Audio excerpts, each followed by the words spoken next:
And welcome to the next episode of Enter the Matrix, where the guests and I will be talking about Pyra Cup, a lovely event that we just all spent, and Anthony, who might join or might not, depending on the work responsibilities.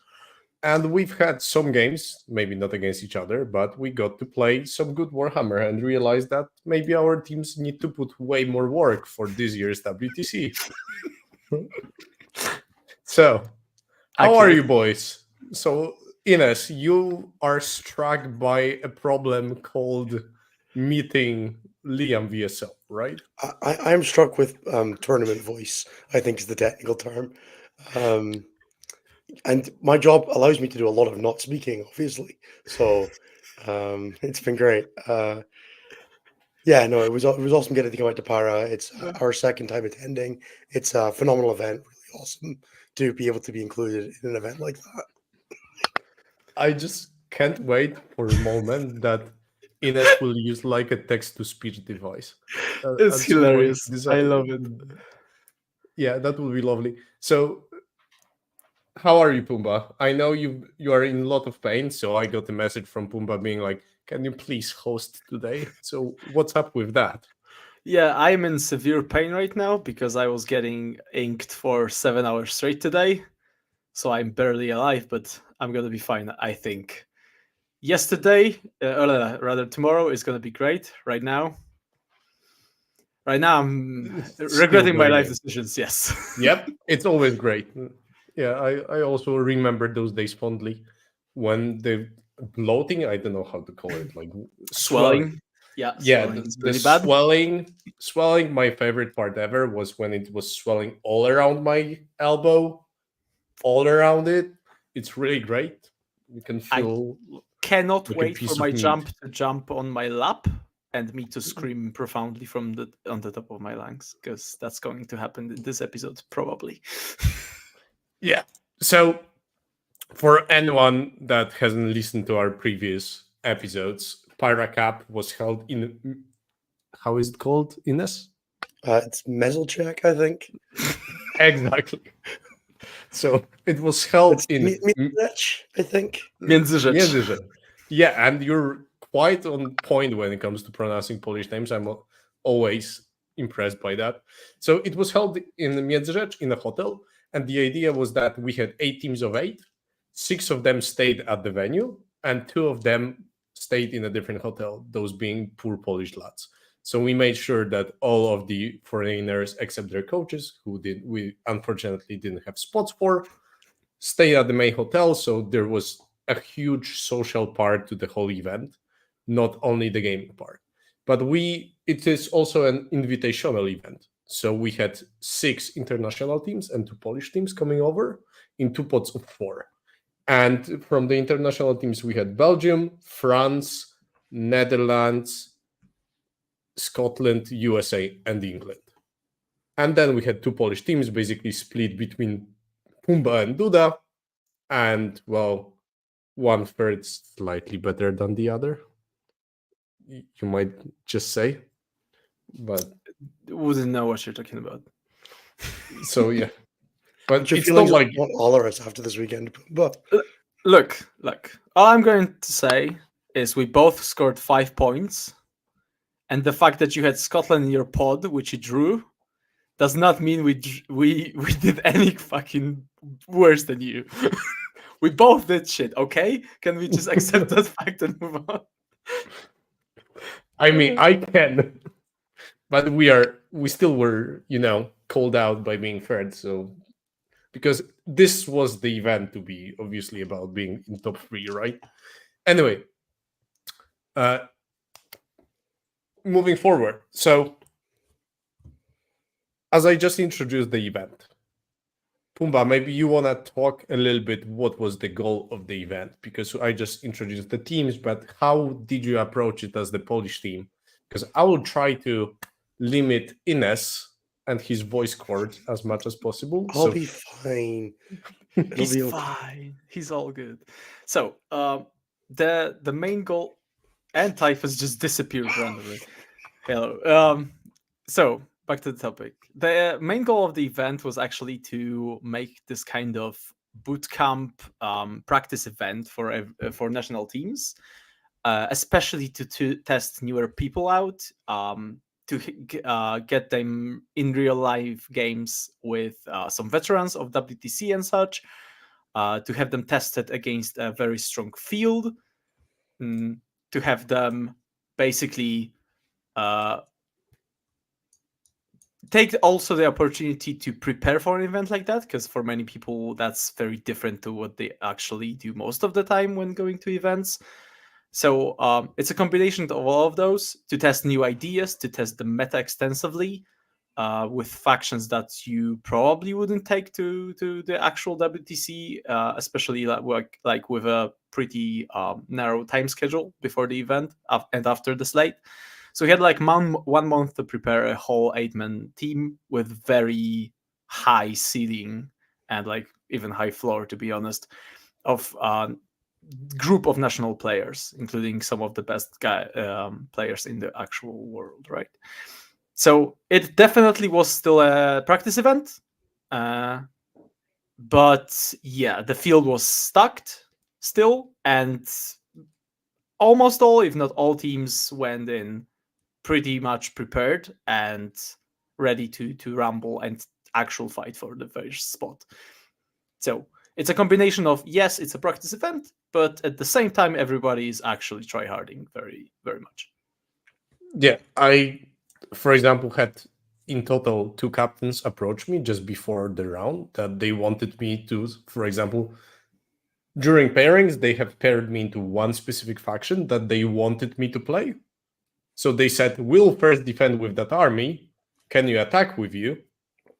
Because we want to see that one specific matchup and how it will perform. And twice that happened that I got a matchup that maybe not necessarily I would have gotten in an 8v8 event. But they were like, cool, we want to test our player. Can you, for example, play more around the board? Not only on the table, but around the table, right? Put more pressure, etc. And I was like, cool, I can do that because that's like another way to test new players, right? They had some newer faces. And for example, when we faced England, we even did it in a way that we split our groups into 2 fours, saying that those are more veteran players from our group, those are more rookies. Can you make sure that our rookies face your vets and the other way around? To make sure that all the people that we are considering and we want to get better get the harder games, whilst we can also give feedback about the players that we faced. So I really love the idea that we had those other teams also trying out the players and trying out something specific, except I think the French, because they were really serious, but it makes sense with them having all of this paid up from what I recall. So Ines, anything to add from your side? Because you've been to previous Pyra and you spent a week in that hotel, so you are pretty familiar with the place. Yeah, our goal was definitely very much similar to your guys. It was to bring in, a team of like returning starters and also people who were newer to the team experience and just give them basically as close to the WC experience as you're ever going to get. In some senses, this is very much the beginning of the season for us, in that it was, we basically came full force into starting prepping after Christmas because everybody was kind of, we just kind of like picked our first cut of the team down to 10 players. And then it's, everybody takes a couple weeks off for Christmas. We come back, we start doing tournaments again. This is, a month and a half into that. And everybody kind of got a sense of how much of the effort that they've been putting in up to now is viable on the world stage, right? And I think a lot of people kind of figured out, oh, this is a lot harder than I thought it was. And a bunch of people figured out that, if they keep doing what they're doing, they'll be where they want to be in 6 months' time. And for every single person that went, I think the amount that they took out of that was like, this event is just such a great crucible for just throwing people into the fire and being like, sink or swim, figure it out now, because we don't have time for you to figure this out. In May, June, July, when we're building a team comp, we need you to know if you're good. We need to know if you're good by then, not before then. And yeah, it was a very different vibe to the last Pyra. The last Pyra had a lot of, let's figure out what lists are good, where we kind of knew that the players that we were bringing and blah, blah, all that stuff. And it was kind of, hey, let's figure out if Death Watcher viable or not? And we got a lot of really good testing information out of that. We both got gaslit by Tau, all that good stuff. Whereas this time it was a lot more. Is our roster, like, are we preparing appropriately? Because frankly, it doesn't matter what the list that we play right now are. It's cool that we'll have a bunch more information for the next few months of scrims and all that good stuff, and we can test as well as possible. But we're due at least a balanced data slate, maybe 2, before WTC. Like, that's not important, but your players being confident in themselves is so key to doing well at WTC, I think. Couldn't agree more. Yeah, the testing newer players, the testing prospects part was, I think, crucial in this one.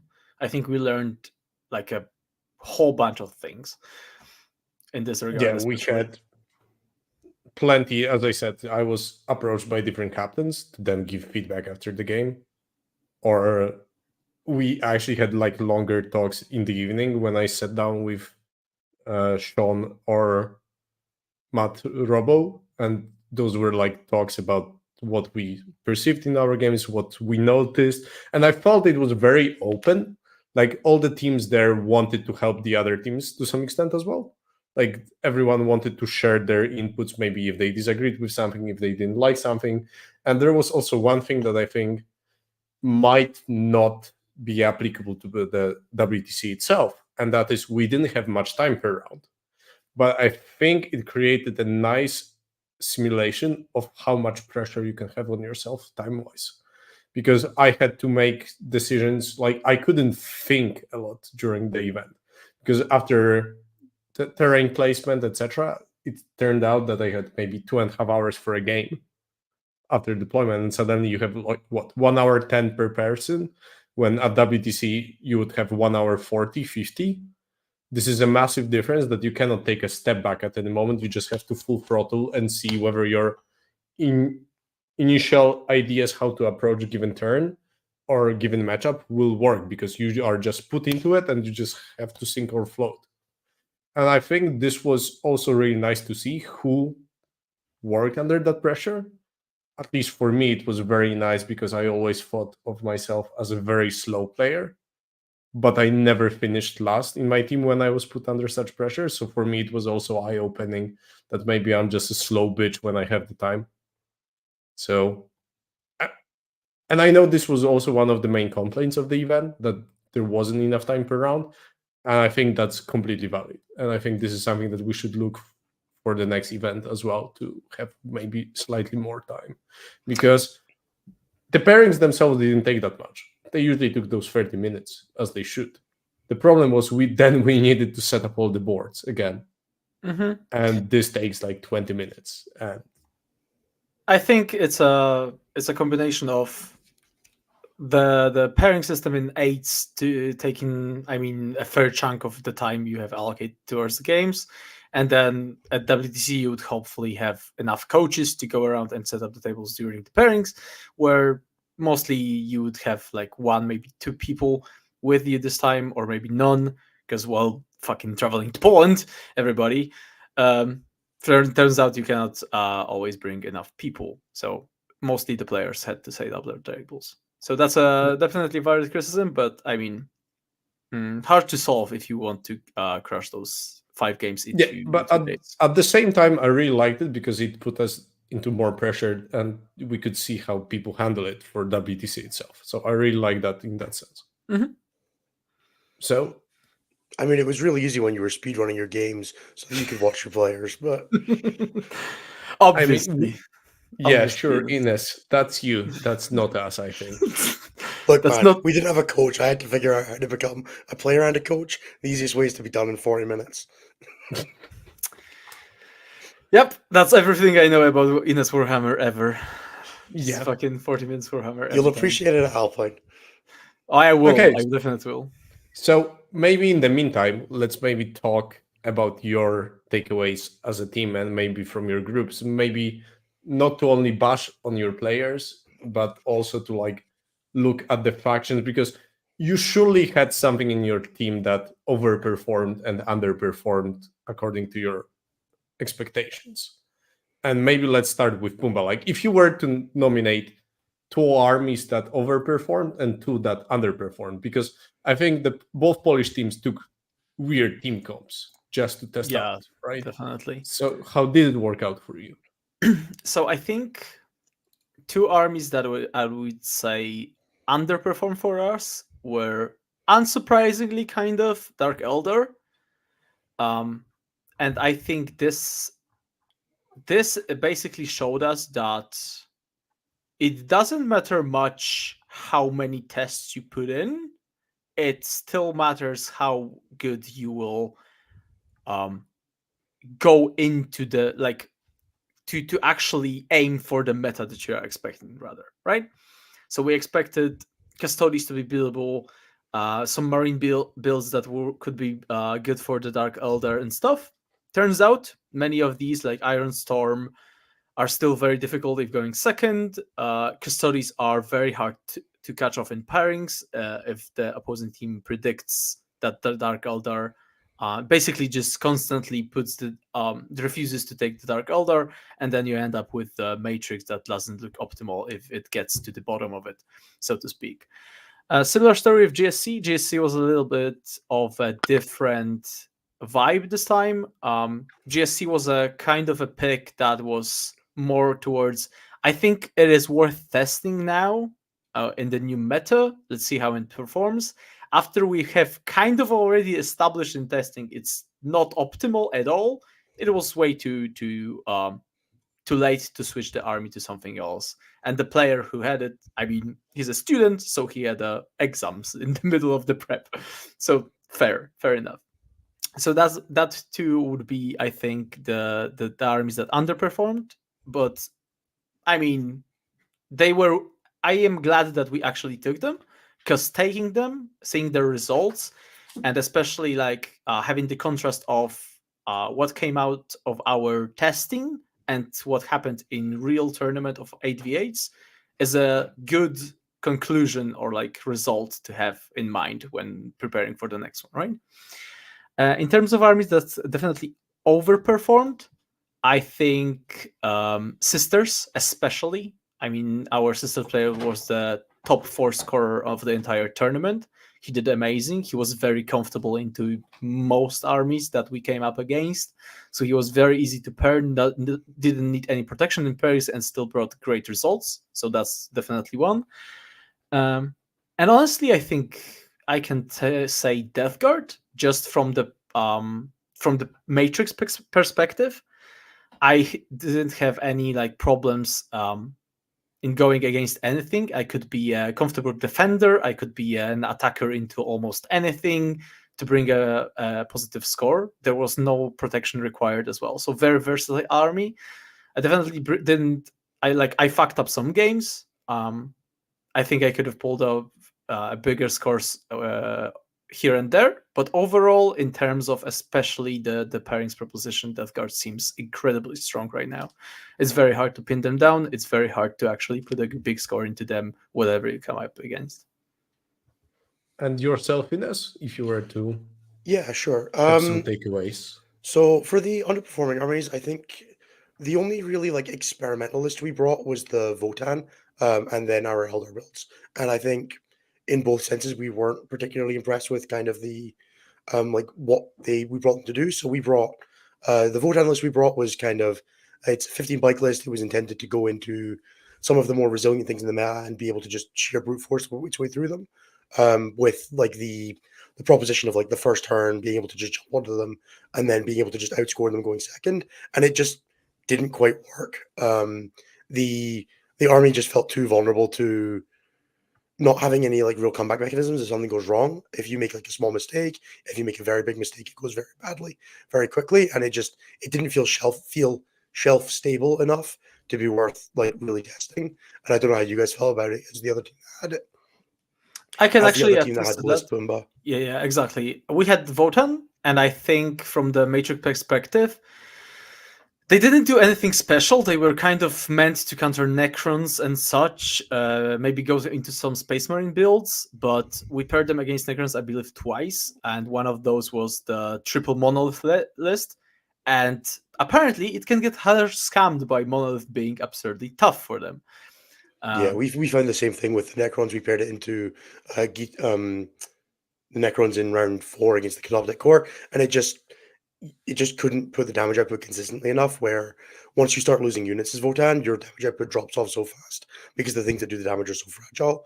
Like Chris put in a good performance; he was one of our better players over the weekend, but the list just didn't give himself enough to do with it.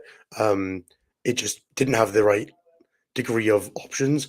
I definitely wouldn't be considering Votan again, sort of in an 8-man team composition right now. The other list that we really didn't like that we had, we brought Eldar, which we brought a very basically the kind of like race to 35 secondary points list that just does behind the enemy lines and homers and has an avatar and a wraith play squad to stand on 2 objectives, and it just did not feel like the right way to use Eldar.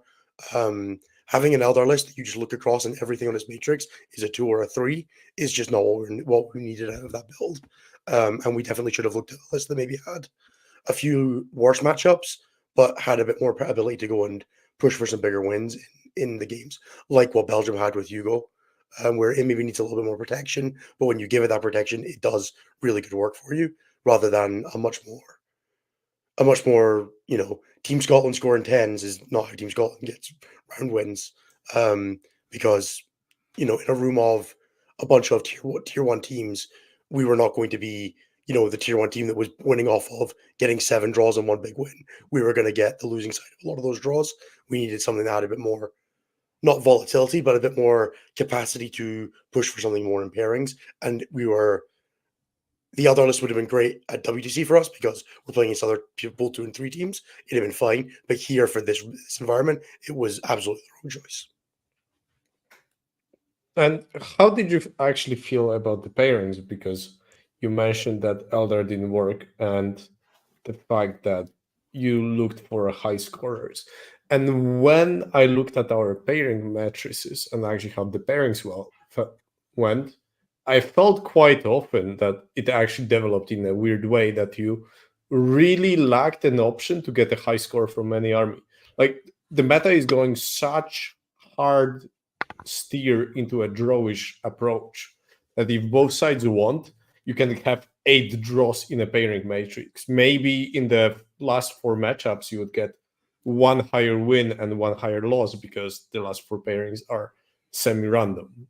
So, what's your take on this, Pumba? Yeah, I can attest 100% to that. I think what our team lacked especially was the army that maybe requires a little bit of protection, but has like this kind of green and red matrix, as I would call it, right? It needs protection. It can get absolutely scammed if it comes up against something that it doesn't want to face, but it can pull bigger results out of some matchups. And right now, it is so ridiculously tough for me to put any greens into the matrix if you come up against a good and well-prepared 8-man team. The games feel now more drawish. The meta feels more balanced in a way. And most armies have a matchup against each other, which also means that having that one matchup, for example, that carries you over the top to score that 86 points that you need out of 160 to score a win in WTC system is very hard to come by.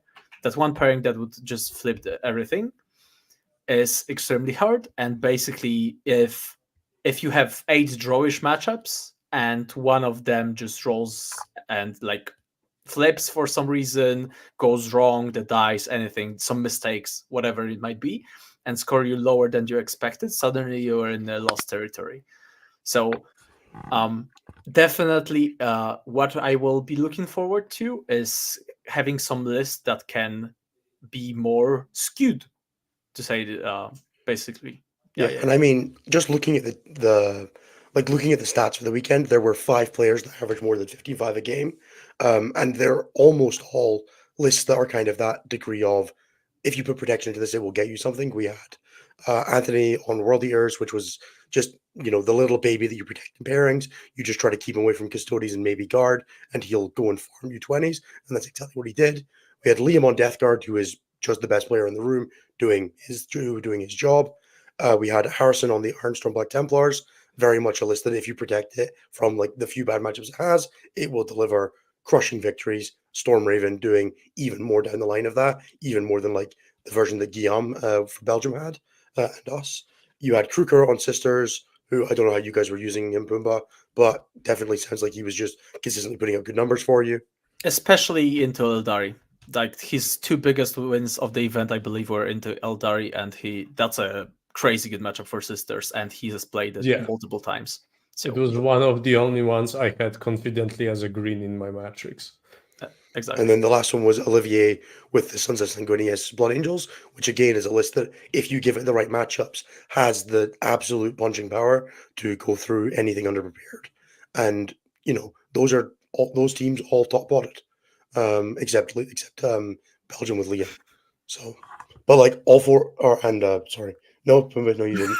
Ignore me. Those are all the players that got 75+ points, right? Those are almost exclusively, except the Sisters, list that want some degree of protection to go and deliver big points, right? But I think if you, I know, being Sisters main, I think also Kruger got really good matchups to get those high scores. Yeah. And it just happened that I don't know how he got those matchups.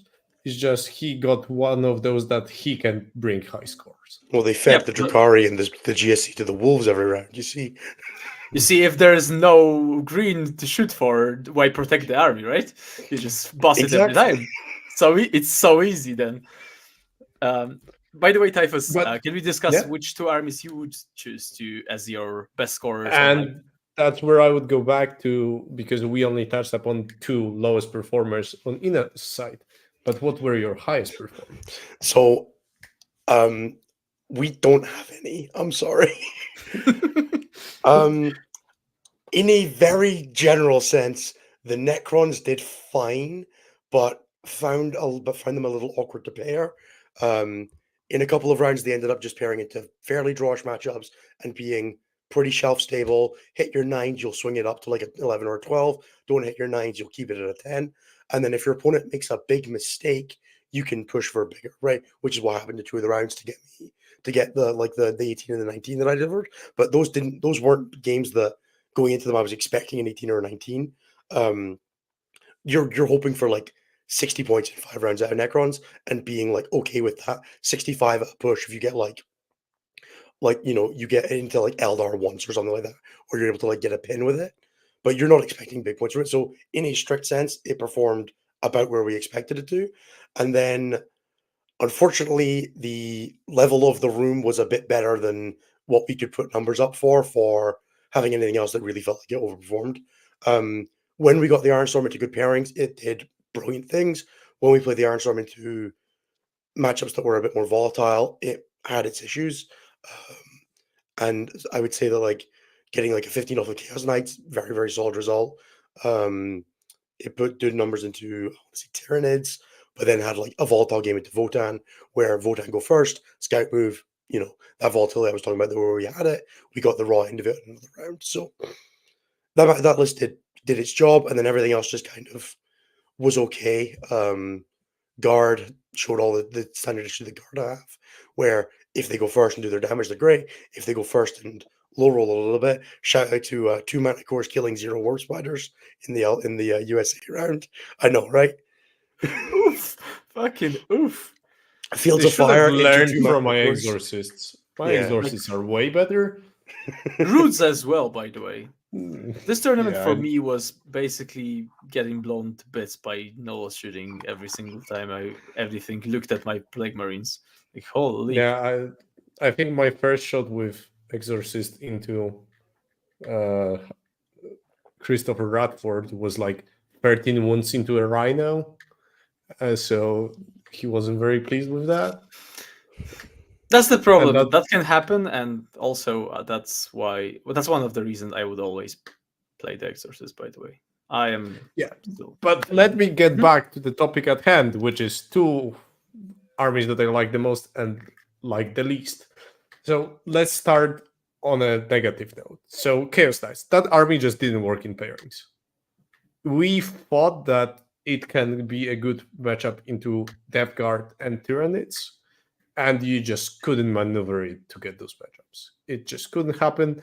And currently, with how many lists that are good at countering that damage with Marines, with Necrons, with Custodies, you suddenly start the games with 4 bad matchups. Sisters also is a bad matchup for Chaos Knights.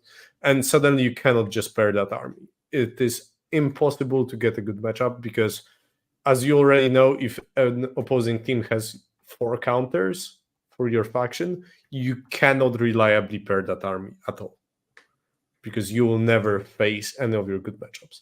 So you need to have at least like 6 greenish, drawish matchups in your matrix. Otherwise, the army will really struggle because opposing team can just work around it and just abuse it. So that was one army that didn't work as well. Obviously, Joker also got some bad pairings for the rest of the team. And I think the other army that didn't perform as expected, and I think this is something that can be said about all the teams, that's Custodies. I think we're so high on Custodies everywhere. We thought that army is way better, but suddenly when put on the table and put into those matchups, that army didn't perform nearly as well as at WTC. It still had There's hard one thing we counters. got right for this event. Fuck Custodies. There you go. Yeah, I am absolutely not sold on them. I think they still can be a good choice for the team, because they still, when they choose a table and then decide that we're playing for a 10, good luck digging them out. It's real rough unless you have a dire army that's made for this, but it is really like, if you have that vital ground game, right, Pumba? When you have 13 wardens sitting on that Fuck objective. you, Robobite. Holy, what a great way to spend my 3.5 hours of my life, just staring at each other's objectives with no way to brute force them in any way. When you see Where you those at? 2 squads of wardens and the squad of guard behind them, so there's no place to even put a finger on that objective, on vital, holy, that's amazing play experience. So much fun. So I'm overly, first of all, I think the both Polish teams took bad Custodies list, and I think we came to that conclusion as the nation overall. But furthermore, that army also doesn't pair that well, because we thought it had some really good matchups, and they just didn't live up to it when you played it, which was disappointing to some extent. So there's that. And about 2 armies, I think if you look at the top performing armies in our team, that would be Nitz, my sisters, Duda with Eldar, and basically that's 3 players that are above average score. And I think we are not surprised by sisters performing well. I think this was kind of expected for that army to bring a decent score. But the fact that Golonka taking his nits, and I really love it, because now I saw people talking about that army and understanding that maybe there's something behind this faction that's broken. Finally, And we can tell Ines that he was wrong about turns all around. You know how much fun I now have listening to John Lennon being happy about playing nits in Netherlands? Well, because on the way to the Pyra in car, I was listening to Nick and Anthony just commenting on how John Lennon always complains that this army, he feels like he plays 4 hours to squeak a win against a mid-average player. And then I look at our experience against Nits, and it's completely different, because that army is dumb. I mean, gargoyles are dumb. Gargoyles are the rest is fine. The rest is fine. Like, gargoyles it's one of are the best datasheets in the entire game, and nobody. Yeah, I would wager they might be even better than Arcos. Like, legit. I think they are one of the best datasheets. Yeah, top 5 at least. That is I a still can't faction believe people defined. complain about them going up 5 points. Like, what the fuck are you talking chill, about? guys. I expected them to be like 10 points a model, and I would be like, sure, that's still valid. And that still makes sense for the utility they provide. But then we also had Eldari with Duda that performed really well. Like, Duda felt confident into nearly everything, and he had a very decent estimation table. He didn't bring high scores, but him and me were like 2 players / factions that our coaches didn't have to worry at all. Like, we at the start we told them it's 10 or more, we'll see how it goes. And then throughout the round, we would be like, okay, it's going upwards, and then we get like 12s, 14s. And that's kind of how it worked. And those armies are just very stable. But I would say that this event also shown, I think, with the results of those factions, that those two factions are very skill dependent. Because this is something that you can notice if you look into sisters. Top 3 sisters are in top 14 of the individual scores, and bottom 3 sisters are in bottom 11 of individual scores. Mm-hmm. And this is something that I think we'll see amongst some factions, that they are much more skill requirement and skill heavy. And this is something that I find really interesting. So for the team, I'm happy overall for the event. I'm really happy because losing now and realizing and having that wake up call 4 or 5 months before is the perfect thing that can happen. Because now we'll put more work and realize that we got second and first in previous years by putting a lot of work. We cannot stop. And this is a wake up call. And I think people understood it because there were already some like TTS games played on Sunday, from what I recall. What the fuck? Like, how can you do that? Yep, I had guys sitting down. We got back from Poland because obviously we flew home on the Monday, and there were games going on yesterday. I'm like, good. This is what I needed to see. Nice. Yeah. So I'm quite happy. I think they even worked in what I wanted it to be. So I'm really happy. And also I got to enjoy spending time with all of you. Maybe not with everyone, but because with how not enough time you actually had to socialize at some point. Because you only had Because like you weren't staying up till 5 a.m. Yeah. That's my point. Because I had to drive back for 6 hours. 40k event for months now. It was great. I had to drive both ways because I picked up the poor Americans from the airport and dropped them back. So I had to be the responsible child. I like Ines in Scotland. I was very irresponsible, right? Yeah, this time I was were in there bed by like 10 p.m. every night. It was great. Fuck you, but true. Definitely what happened. All right. We had a lovely Airbnb that was in the picturesque woods that we sat in and drank for like 2 drinks at dinner and then went to bed. It was wonderful. Yeah. So having said all of that, maybe talk to me a little bit about the event itself. So Ines, for you, it was second time at the venue.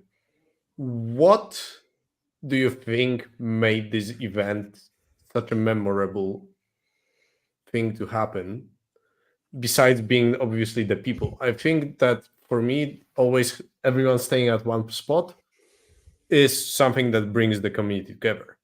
But at the same time, if you would look, for example, at US Open events, they also hold their events at a hotel. What's the difference for you? Because For me, it's absolutely the quality of everybody pushing each other to be better at the tournament, where you play a game with somebody and you're all like, in the sense that we know we're all prepping for WTC, where we're all competition, right? We all want to be better than everybody else at the tournament. At the end of the day, the goal is always to be the best team at Pyra and to roll that into doing as well as we can at WTC. But it felt like nobody was holding anything back in terms of helping each other push ourselves to do the same thing, where it was speaking to the Polish and the Dutch and the Belgians. They were all like, hey, we would like to try and get this out of this and this. What did you think about this and this? What did you think about this during pairings? Why did you go for that? And just having all of that back and forth of, it's so easy to fall into your own patterns when you do team events as your group, right? If you're the people that do the pairings, you're the people that do the pairings for your team. And it's very difficult to get outside input on that because you want to hide that information. And Pyra is such a good opportunity for everybody to just sanity check themselves a little bit and just go, hey, we all know at the end of the day, this is all about making sure England and USA don't win WTC again. So let's farm them from information in February and make sure that we take everything we can out of them. And everybody worked collaboratively so well to drag that information out of them. I'm even when they so were glad giving that up you goals. guys from Scotland suggested we take Drukari just to sandbag ourselves. That's so nice of you, Sinus. Personally, I think the best part of it, it's the quality of the competition as like the first order of the best thing about Pyra is everybody there is dedicated and trying, and you're guaranteed to get 5 rounds against like players who are at least competent, which any given Sunday on a singles event, even a teams event in your local country, there's no guarantee. But then the second order of that is that every single person there wants to help everybody else use the game that they got to get the most out of it. So every single person you saw talking to their opponent after the game, like, hey, what about XYZ? With like nothing held back really. It was almost unheard of to see anybody having a bad game, not getting something out of it.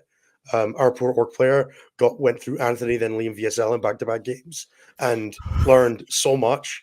It's just, where else do you get that kind of clinic on being the most aggressive person in a room? Right. Yeah. Yeah. Actually, And I true. think to attest to that, I loved one interaction. As against Dutch, I was asked to play their Nits player. So I won that game 14-6. And after the game, we had like a very heated discussion to even some extent because I thought he played it very badly when it came to macro approach. Micro, he was spot on. But macro approach, he didn't know how to approach that matchup. And I told him how I would have played it differently and how I think he can get the most out of this matchup. And then the very next round, he played Matty from Scotland, and he used all the tricks that I told him, and apparently it worked. And this was like a thing that I was really happy to see, that I think embodies the spirit of the event, that we had someone just learn something on the go and then next round just use it. Or for example, when we paired against England on Sunday, we paired with full visibility of the estimation matrices. And we just looked, okay, so we disagree on this one. Can we play this one? And we just play those games, for example, to see who was right, who was wrong. And I really love that because you don't get that at all at events, because this is something that you will have maybe once or twice a year that doesn't feel really like a competition, which is great. No, so I know what we're doing next, Pyra. So, Pumba, yourself, what's so special about this kind of event for you? Except it's gonna herding be cats. it's gonna be hard to say anything besides what Ines already mentioned. I think the thing that is unavoidable is to talk about like the community of like WTC players, and I think this is the biggest part. Like, I'm so amazed that the American team, 9 people, came to fucking Poland in the middle of February to play some games for the K. Just flew in Friday, went out Monday, or even some of them I think Sunday, whatever. But just to fly into another continent for a weekend of Warhammer is amazing to see. So Yeah. kudos to those guys. By the way, the And winners of the event, just to Yep. be clear. So good job to them. And to Anthony scoring the biggest score out of everybody with the worst army out of everybody. So that's also pretty great. I Also, we think can his army still... is better than Drukari. Sure. It's a really low bar. It might be the case. I can say that. But since he's still not joined, I can still shit talk him. So, and his army as well. So that's fine. Yeah. At one point during the event, Anthony said something that I find quite funny, is that he had like that epiphany moment of realizing what's happening when he was driving to Alpine last year. And like he was driving with Blaine in his car in the middle of Czech Republic, and it was like a Thursday. So he had like epiphany that 2 years ago I stopped playing World of Warcraft to find something just on the side to make Just my life something to more do. interesting. And now I'm driving in a car with a man that I met an hour ago. We're talking about the Russia's oppression over Poland throughout the years. And we're in the middle of a Czech Republic, sitting as the two of us in a car. Driving And to this is like, Austria to play Warhammer. yeah, Yeah. and like those are the moments of realization that you just flew over for a weekend to a random hotel nowhere in Poland. Like In the middle of nowhere, yeah. By the and way, now Międzyrzecz, I just want to say, the best place to host an international event, so nobody can say to anybody where the fuck they went. Like, if the Americans get lost somewhere in the transit, they have no fucking way of telling I've anybody never where felt they more are. like a child than trying to transit. We got the train to Poznan back on the.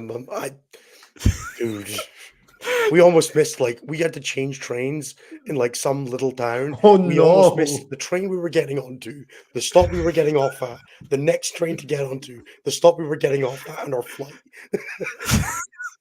All absolutely unpronounceable to anybody not Polish. Hey, Amazing. Poznan is fine. Poznan is great. All right. Sure. Yeah.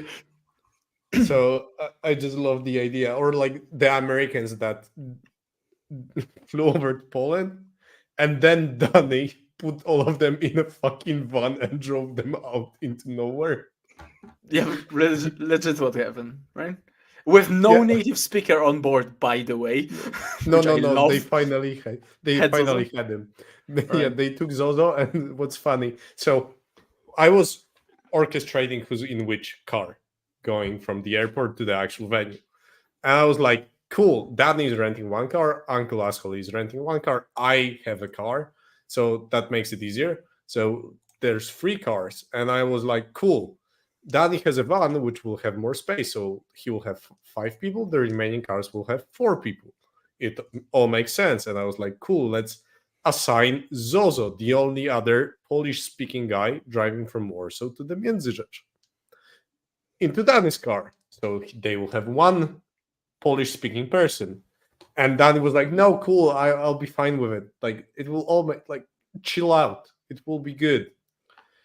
So guess at which point they already needed a native speaker? Before they Just left guess. Warsaw. At the point Before where they needed left to the rent a car. parking lot. Yeah. Parking lot.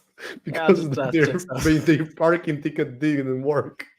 So they needed to ask a guard who didn't speak any fucking English, because he's like go. paid absolutely nothing. So if not for the Polish and they already were blocking the road out because there was already a queue of cars behind them.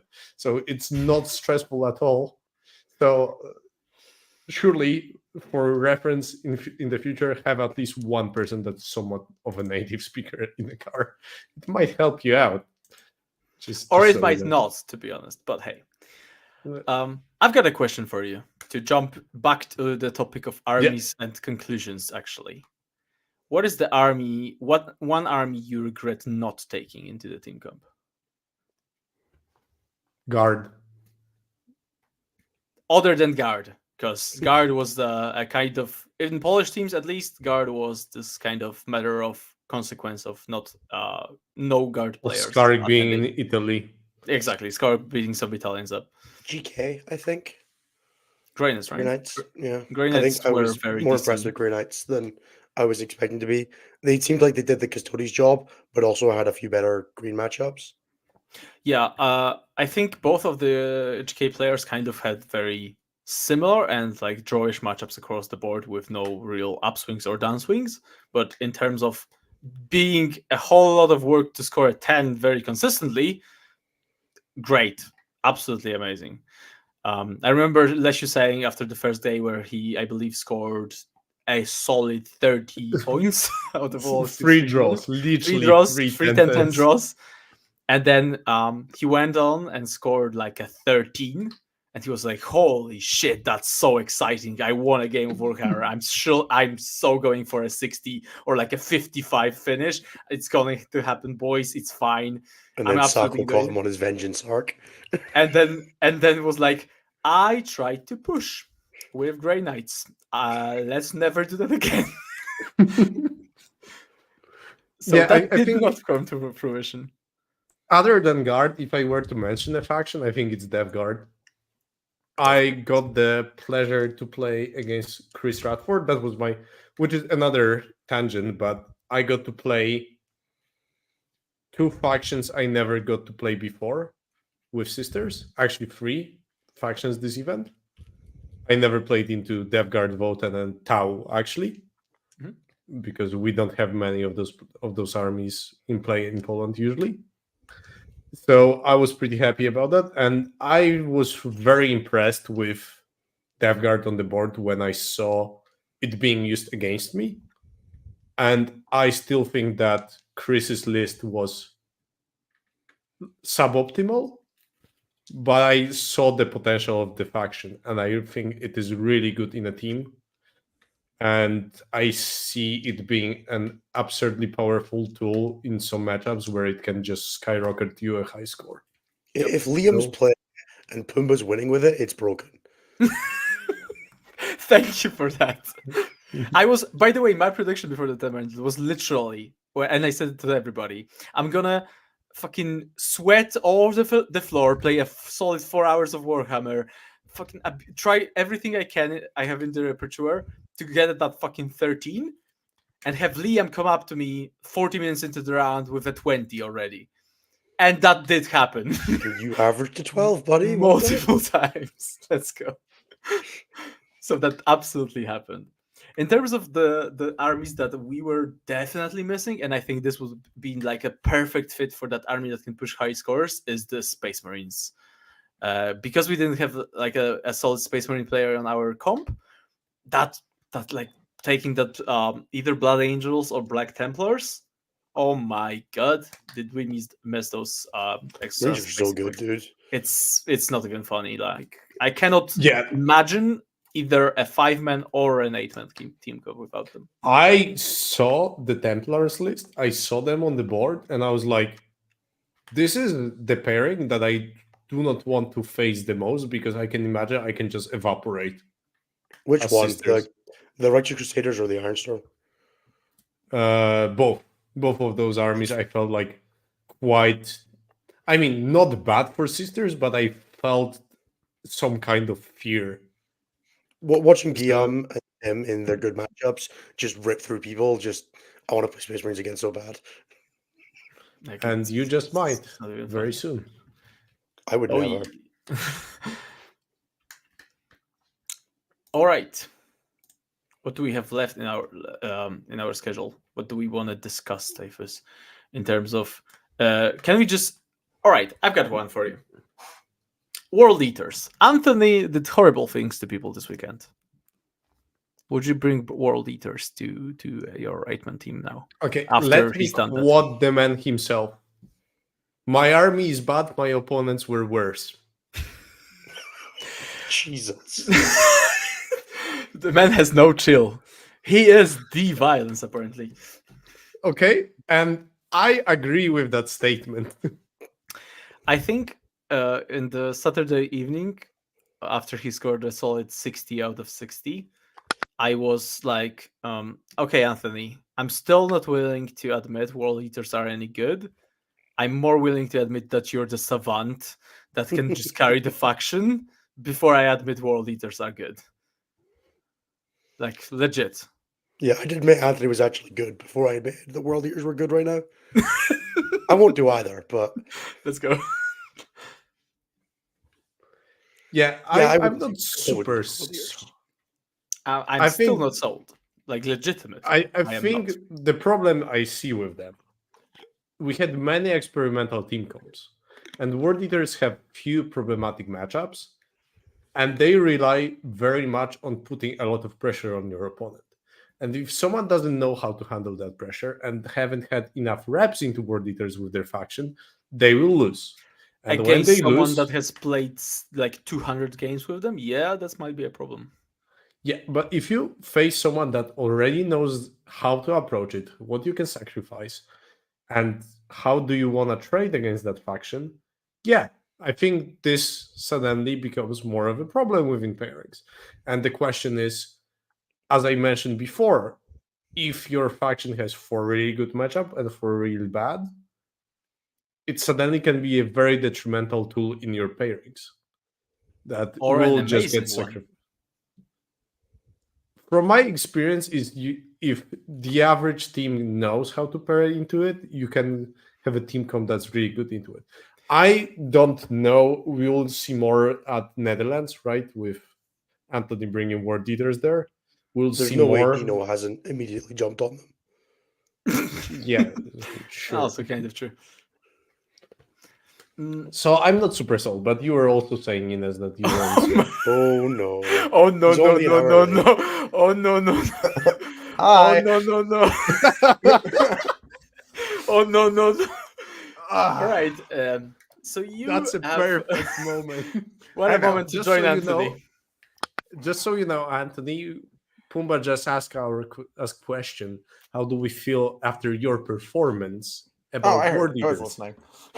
Okay, yeah. So you Should've know been what the I quoted. Yeah, I heard you. Okay, cool. All right. Anyway, Give us your take on this then.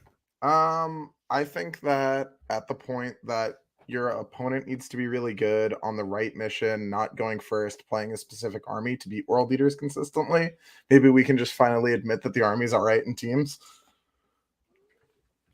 Nah. that sounds like Ghetto argument. Yeah. Nah, I think that's a skill issue, to be honest. To be fair, like maybe. And look, maybe it's me. Like I got paid the highest compliment I've ever been paid in 40K on Saturday, which is that Liam VSL said if he was putting together a team, I would be his second pick for teams. So Oh my god, that's yeah. pretty good. That's high praise as far as I'm concerned. After From a man money? I don't After know who money? is. Who's the first one though? I have no idea. Very good. I don't know who the first one was, but I know I was second. That's good enough. Liam also famous for assembling teams, especially on Saturday and Yeah. Friday, I think. Yeah, he definitely wrote some checks. But you know, his team did good at the event, despite being made out of him and duct tape and glue. And Bart. Yeah, And Guillaume. No and skill Hugo. whatsoever. All right. Yeah, but he's not Belgian. Anyway, Since yeah. we have you here, you can answer some of the questions that we've answered previously, but I'm actually very interested in them since you have won the event and have had actually some of the more interesting choices in World Eaters and especially Thousand Suns. Which armies underperformed for you? Because the overperformer is quite obvious, I think. Well, it's not me for sure. But the underperformers. Someone had to show these inexperienced academy scrubs how to play this game, and it was me. The underperformers. I feel like that Eldar list probably could have done better. We definitely expected it to be better into Custodies than it ended up being. Thousand Suns? I'm very interested in them. I think Thousand Suns was fine. It just like the problem with Thousand Suns is always the problem with Thousand Suns, right? Is like, do you have someone whose brain is literally a computer to play it, and maybe not someone who got like kidnapped and shipped to Europe through 85 connections with a broken army? Then it's really good. But our boy had gotten scammed by a series of layovers and was doing his best on the 3 hours of sleep that he got. Yep. Also, like they were quite helpful in pairings, like being able to just like guide them into the end of the queue and be like, you either get to smash Custodies, which you only need parts of your brain to do, or you get like another matchup that can be favorable. Was good. Like I think if you have a really talented T-Suns pilot, there's definitely still worth taking. But like big caveat that you like need a T-Suns pilot. You don't need like a pilot who is good who can play T-Suns. You need like a T-Suns pilot. Or someone with 3 months to burn before the event. Fair. So I don't like regret taking them. Honestly, I think I probably, if I could go back now and switch things around, I would swap our Custodies for Guard and our Eldar for Death Guard. And I think that would be our comp. Do you still, after the event, think that Vanguard Marines were the right choice instead of like Black Templars? I think we should have just had Zach play Blood Angels. He loves them anyway, and they're a little more like board and stuff agnostic. The Vanguard Marines did really well in the context of like how wildly he got scammed on the first day. He had like back-to-back games where opponents hit more than one 11-inch charge, like need an 11, just hit it anyway. Which like that every game? No, no. I have it on pretty good authority as a regular roller of charges, but that's not a thing that happens. To be fair, Vanguard Marines does generate its own 11-inch charges. Yeah, Like, a lot of people don't throw an 11-inch charge because there's like a fail case. Vanguard Yeah. Marines give you a lot of, you're going to throw an 11. Yep. Yeah. So they're more open to it, but it's still painful when it happens. yeah. He had like multiple games with multiple 11-inch charges, which like fucking fair enough. You know what I mean? So, but I think that, I think we probably like, with the benefit of hindsight, which is like Team USA's second motto at this point, we probably would have been better off with Blood Angels or or like something black in like the Black Templar wheelhouse, be it like Gladius or like one of the more punch volumes ones. There was no world we were ever going to play Iron Storm. Why is that? Our That's team very, just that's doesn't. very interesting. Our team just doesn't value having like second like guard round 2. Our lineup is so pressure heavy, and we have such a deep love of the go get 'em between orcs, eaters, and so on and so forth. That like I don't see another reason for us to have like another shoots gun army. It just doesn't. Counter argument. Mm-hmm. Guard doesn't function like a gun lane because it shoots out of line of sight. So basically, it depends more on the going build, across right? it. Like if you have 2 tank commanders and 30 casterkin, I don't really want to be in the open against guard. I would prefer to be behind walls. I would like to get shot less. Sure. Yeah.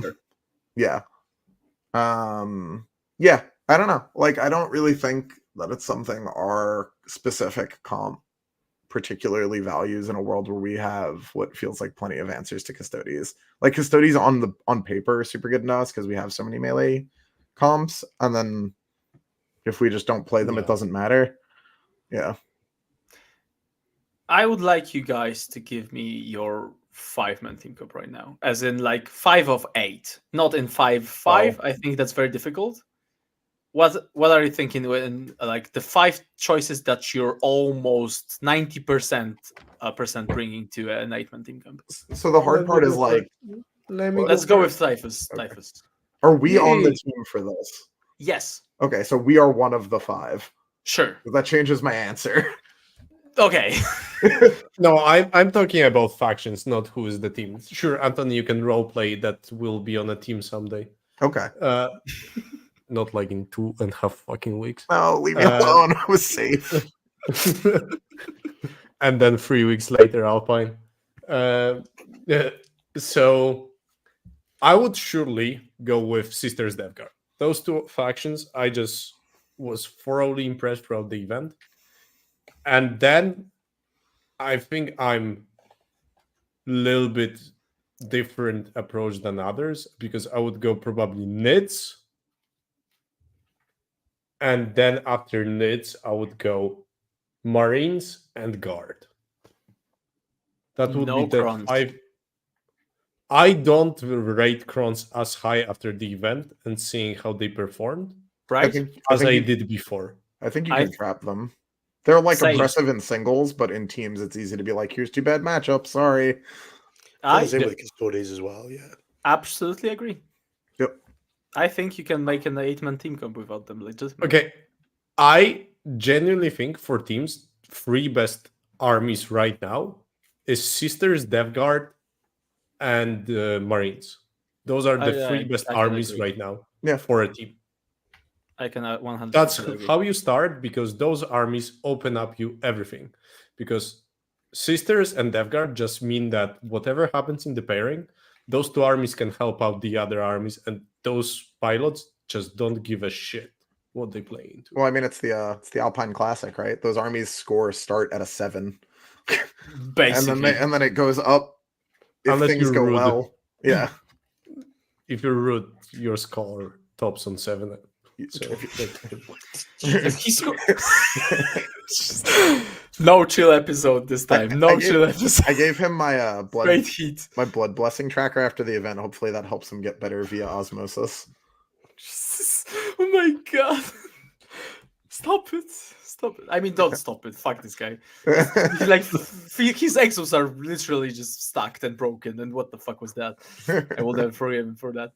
Yeah, I think So- you're kind of like pick dealer's choice of like two of the draw armies between like Custodes, Nids, Necrons, Grey Knights, like all that kind of caliber of stuff. Pick the one that fits the what the rest of your build is done. Pick two of those, pick the other three, and you'll be fine. Yes, and also I would like to have your opinion of. We have previously discussed that an army probably needs something that is more, whatchamacallit. It has a very divergent matchup between very bad or very good matchups. What do you think can actually achieve that?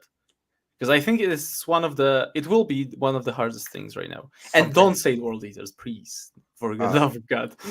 I actually think most of the time World Eaters matchup bans should be pretty chill outside of the ones that are really bad. Like you can not get 20'd by World Eaters if you just like stand over there and score your secondaries. But I actually think Thousand Suns is like our matrix for them is all like the top band and the bottom band. There's very little like in the in-between for them. That's not really what that army does. It either like mind bullets you off the table or it, you can kill 25 tactical marines, and that's that's the in between. I think you've got like some marine builds can be in that sort of space. World Eaters and Orcs can be in that kind of space as well. Oliver Vice's Blood Angels, I think, are like really good in that role. I think they are quite amazing build for that. For what it's worth, I don't think World Eaters and Orcs fall in the like lots of highs, lots of lows band. It's mostly like lots of pressure the primary, and scores are just never that far apart if you do that, unless you win by a ton. The increased amount of the relevant points of emission coming from primary in this edition mean that those two armies very specifically have a much better differential floor. There we go. I got that sequencing right. Cool. I kind of agree, and I think the Marines are this. I'm wondering if Necrons can do something like this, but it's very difficult right now. I don't think they're very targeted. It's okay. I don't think they can. I mean, Ghetto was playing as one of two players, I believe, come up to court. Yep. And I think like his results were completely fine. Yeah, him and Bart both like were on the higher end of the Necron scores. Yeah. Yep. And that Canoptic build, I think, is very good. It can score well. It's fucking Ghetto. I mean, at the same time. Is it better to play court and try and have it like keep it away, like baby it a little bit more so that it can score well? Or is it better to play crypt and just be like, fuck it, good luck, you can play whatever? I feel like there's so many other armies you can do that with though, instead of Necrons, where maybe it is better to just use the power of the version that can be protected, because we've been talking about how it's so hard to find lists that you can get a big win out of even when you baby them. I think the problem, like, I didn't find Canoptic Court to fulfill that role at all. It generally kept things close. Exactly. Like, Ghetto's matchups were quite good. His tables were quite drawish, not very polarized. He had some oranges that he needed to avoid, but not many of them.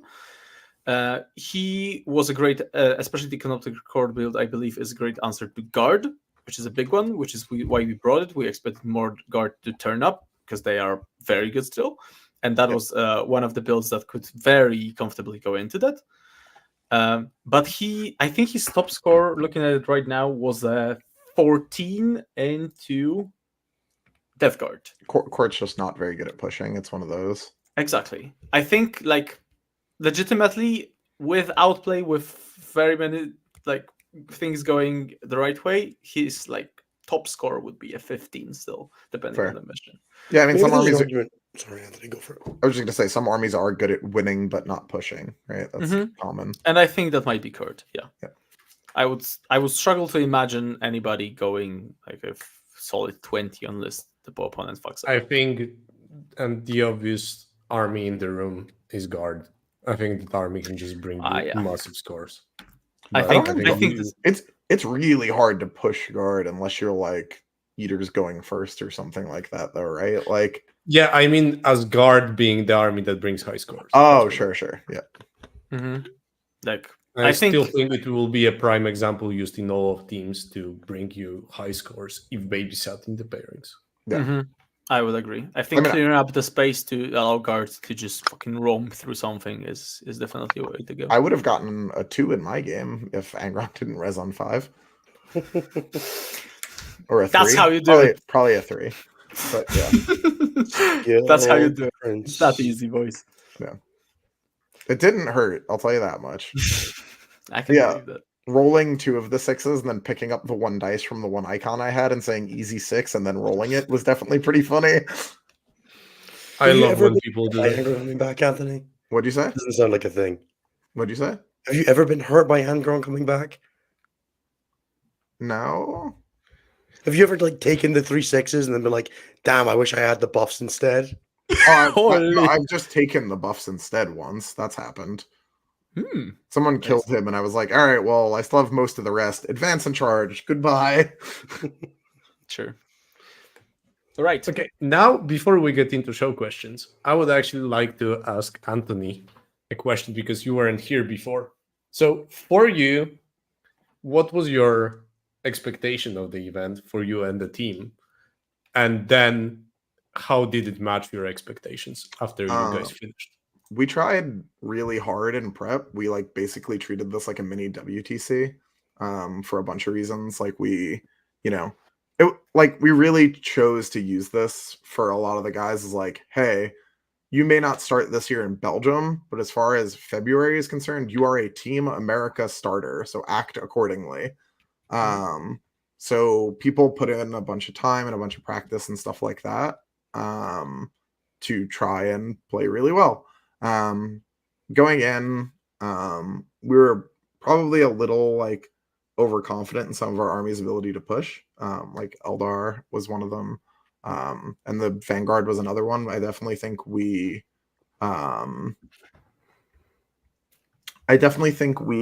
like. This is one of those areas where like Team America is slightly more skewed towards playing win loss draw rather than diff like comes up because like people try to push Vanguard and then Vanguard table them and then Vanguard win by 40. But if you just don't try to beat Vanguard, it's real easy to keep them to an 11. So, but like, yeah, in general, we put in a bunch of prep. We took a lot of like, despite all my jokes, like really experienced players. And like I broadly expected us to do quite well. I knew there was going to be a couple people that this was going to be like their first time like under the lights, so to speak, playing in like a European teams event, which is like, hey, we're playing against all other national teams. You know, the pressure is different. Having our team captain like stood next to a lot of them while they played probably wasn't great for their nerves, knowing this is during, you know, the tail end of selection. But we got to get a lot of useful like, you know, people like data about people out of it. And I think that, I mean, like we can't, you know, you can't be mad at winning the event, right? So that was fine. That was good. Awesome. I think it basically matches what we said previously when you weren't here. Yeah, I think a lot of information about specifically a lot of people, which is great to have. I mean, yeah, that's the primary function of the event, right? Like it's for what it was to be able to like learn that much about a lot of our guys that again are going through like our selections in April. So they're, you know, getting towards the tail end. That was very valuable. Also, the event itself was dope, even if the hotel did have big haunted vibes. I described it as like going to Germany 20 years ago. What'd you say? Me or Typhus? Either of you. I didn't hear Haunted by either. Liam VSL. Yeah, it was haunted by Liam VSL, just following me around, telling me my army was shit. And to come to Alpine with him. Yeah, that's true. He did try and tell literally everyone to come to Alpine, like we weren't just going to win it anyway. Don't worry, boys. He didn't ask everyone. He didn't ask me. So Nor me. apparently no. I really? If he doesn't look, if he doesn't figure out cloning, Liam's not winning Alpine.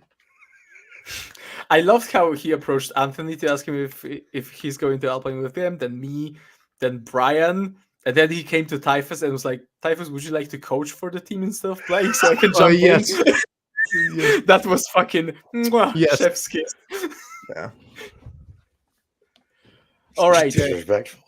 Are we on to the show questions? Because I've seen a lot of them actually turn up. I'm yes. sure there's a ton. Cool. There was. I know on one of the previous shows, you guys actually shown the show questions on the screen. Yeah, Maybe we were can do- literally just Jeremy was putting them into the chat and then just clicking the button for there. So Yeah.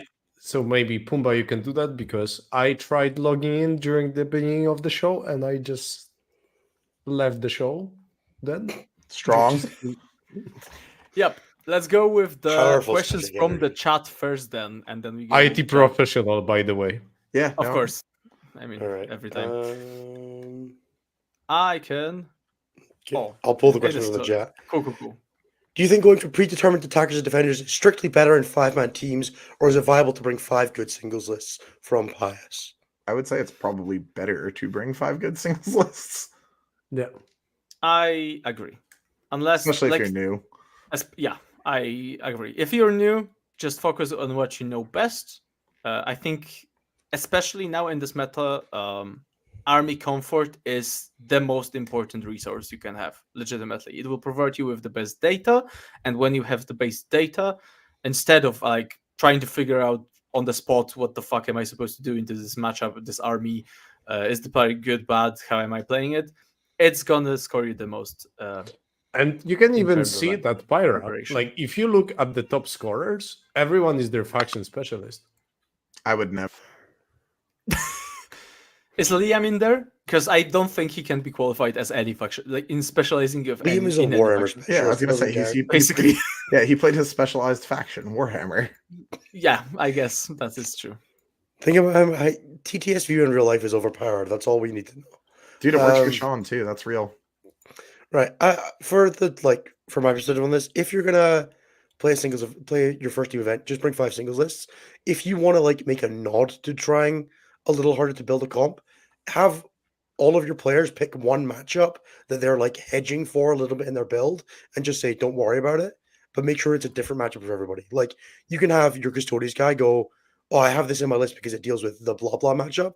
Just don't bring that. Bring the rest of the good stuff, and just have that across the board, and then everybody can just dodge the one bad one, and you can get a little bit more economy, squeeze a bit more out of the singles list without having to worry about like bringing in Night Spinner in case you play World Eaters, right? Just don't play World Eaters.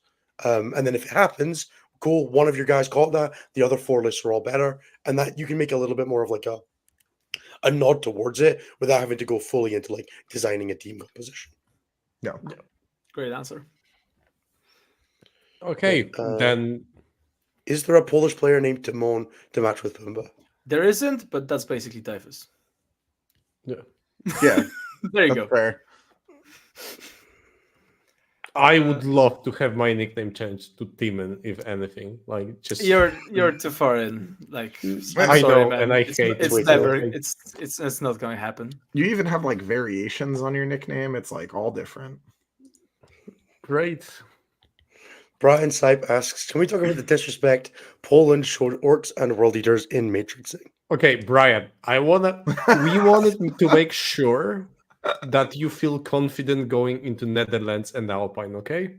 Because we need you on your A game. So we had our sacrificial lamps just throw themselves under the bus and pretend they don't know how to play. Okay? If it works, It it was works. all planned. It was all planned, surely.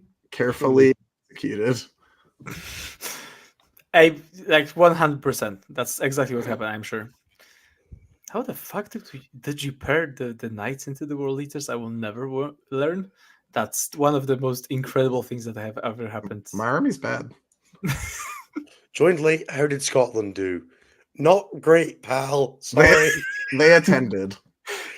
we were there. We learned a lot. We didn't lose all our rounds.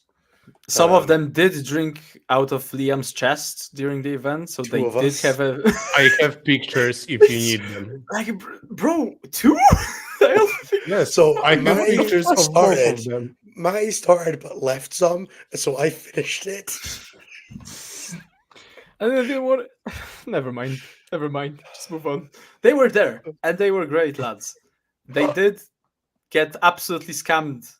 I would just take this opportunity to mention how badly I scammed Bruce in our game, as we were playing this beautiful mirror. I killed Mortarion from overwatching with 10 Plague Marines. Average. Really, it was Outright from full, bro. Easy. He took 15 damage from 2 melter shots. That's lethal hit. It, like, just fucking rolled 2 6s with lethal hits. Straight up. 3, CP roll into a 2, then a 1, 5 and a 6. 1 feel no pain out of this boy, and he was out of it. I will never top that again in my entire life. That was the luckiest shit I have ever pulled in the game of Warhammer. I'm not sure you can top that. No, that's the end. I've topped a lot of like shit happening to me. To be honest, I've had Magnus take 14 damage from 2 basilisks at WTC, so there's that. So I usually like am the receiving end of getting scammed, not the scamming one that end. is doing the scamming. Yeah. So incredible. By the way, Mortarion bad. Can I just I have proven it No. clearly. Yeah, he's not good. It's okay. Sorry, Bruce. You have to let people make their own mistakes sometimes. The first game I played this edition with World Eaters was against Death Guard. It was like right after both of them got buffed. And Karn by himself killed Mortarion. And I was like, oh. Boy is so sad. Yeah. Boy is the So, saddest. shall we go into the show questions? We are at the show questions, bro. Yeah, We're in the YouTube questions so far. Yeah, but we Let's can go. finish these first. It'll be fine. Is taking a bunch of durable units in your team comp, like Wraiths, Custodies, Grey Knights, and Bogran, a bad idea? I mean, that sounds like a fast track to playing a bunch of good armies. So if you just do exactly what you said there, you got it nailed. I just want to say, Bolgren, the most infuriating thing ever. I Um, fucking hate Bogran. Like, they are worse than Custodies in terms of killing them. I don't know about all that. Fuck those guys. Fuck their -1 damage and their feel no pain as well. Yeah, I'm sure Death Guard has a real problem with them. It takes forever to kill them, like 2 activations or something. Brother, I was playing a Scrim. I needed 5 turns of solid shooting into 3 of them to shift them off. What the fuck do you mean? It's bad. As a glorious Gladiator Reaper player, can we see more Bogran on the table? I'd love to play this 18. Yeah. Yep. Basically, durable units. To answer the question properly, durable units are good in good armies. I think that's it. I don't think like taking durable units should be your plan around building a team comp. I think if you happen to stumble across them in your army, they are just good. Some of the ones like Wraiths, I don't know, Wardens, Bolgren. So I don't think that's a team comp kind of thing. How do we feel about Grey Knights in teams and singles? One of our Team USA boys just won a 50 person event this weekend playing GK. I'm pretty sure Eric was playing Knights, just with a different hat. But That list was so hot. It was so fun. 6 What Dread was Knights, this? 3 Halverins, 5 Strikes, and a Redeemer Pumba. Or Bolin. I it was- love it. Dude, it was sick.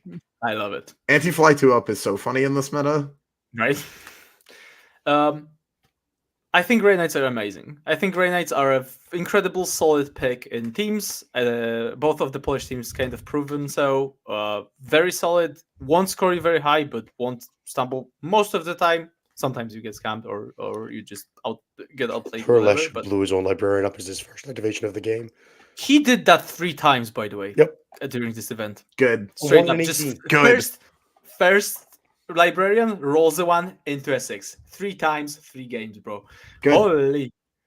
But yeah, overall, great. Also, Nemesis Droid Knight, good. Do take them. Like, people... Not the Grandmaster. They're only okay. Yeah. I mean, they're pretty good still. But, like, yeah, the one that can move 14 and then do stuff is real good.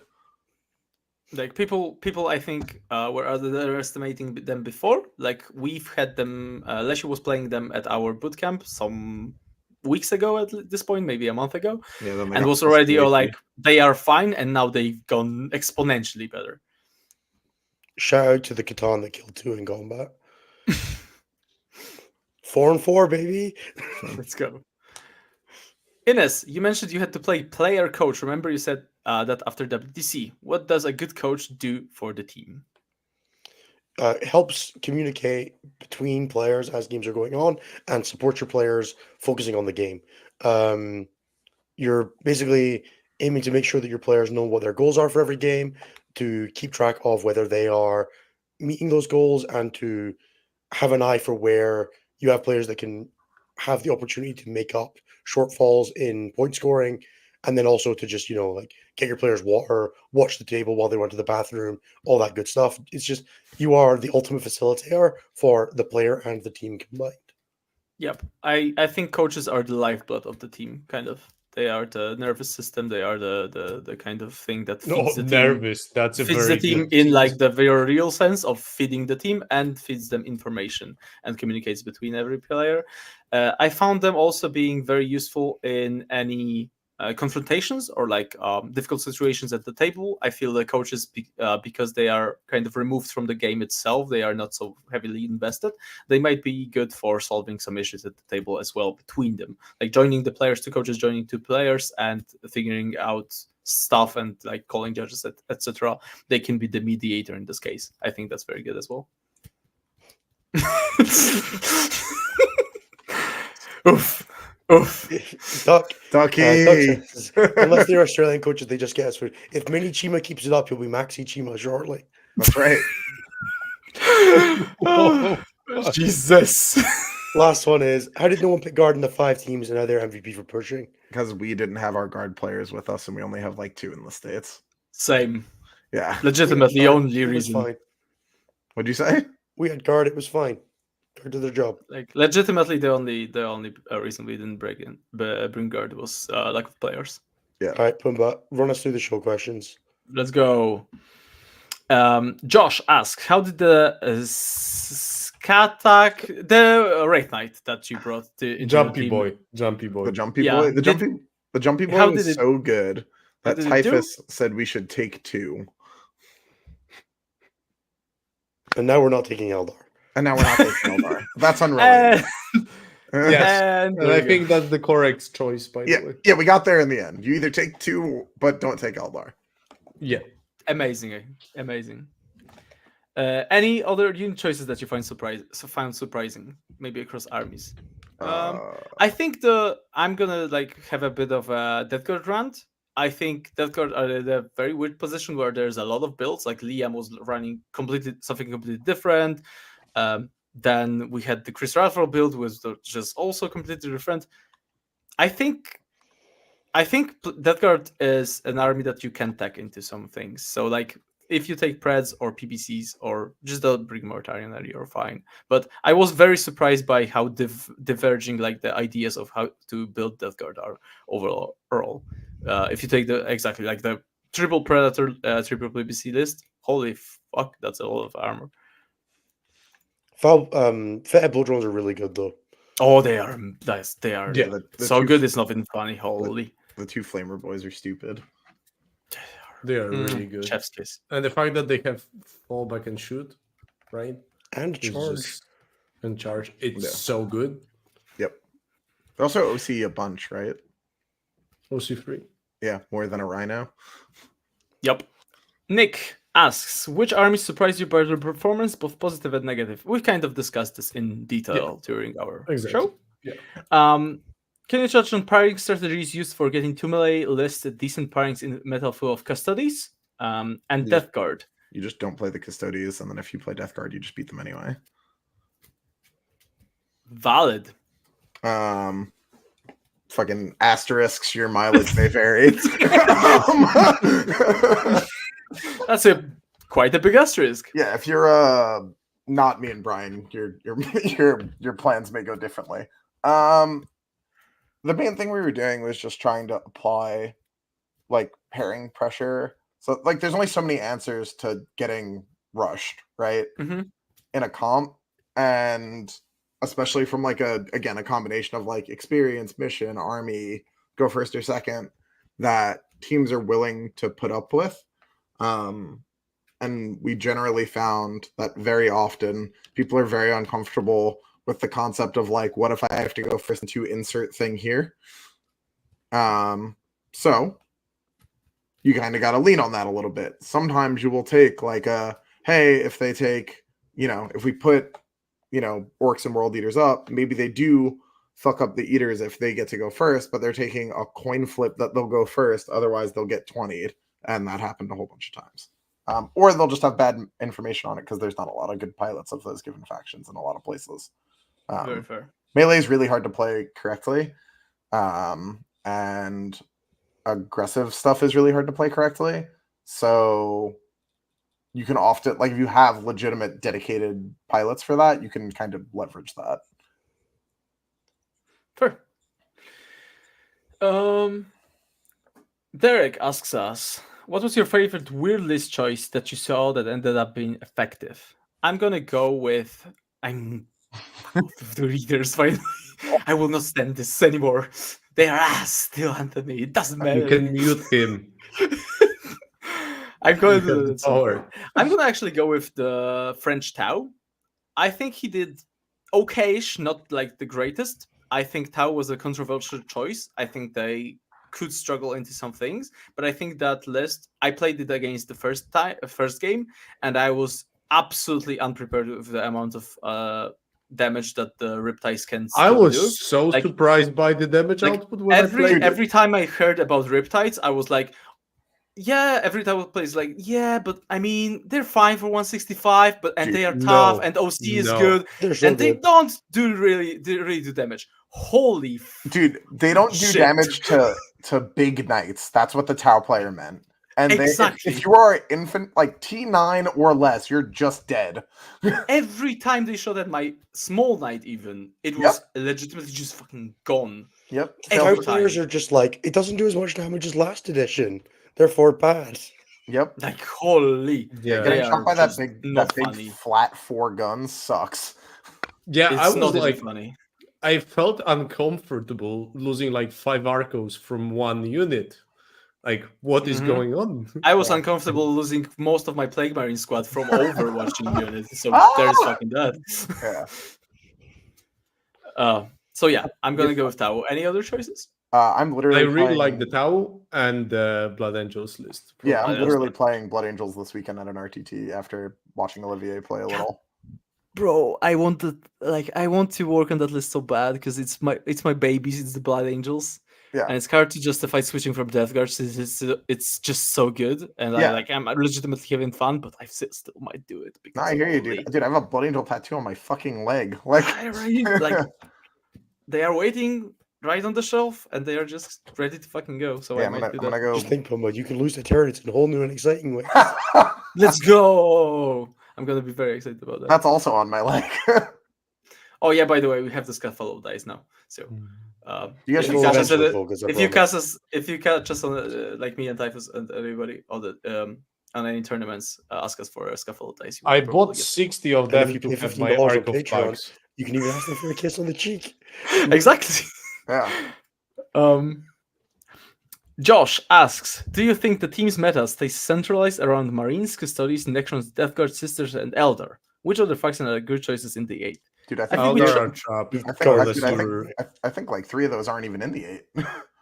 Right? I think Elder are very difficult to actually you need a If you don't fucking have, insane Eldar player. yeah, if like, you don't have one of legitimate. the eternal God King captains of Europe playing your Eldar, it's probably not worth it.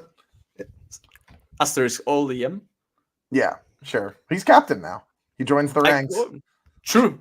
Not the soon to be eternal captain, I guess. Yeah, He's eternal until he stops. that's right.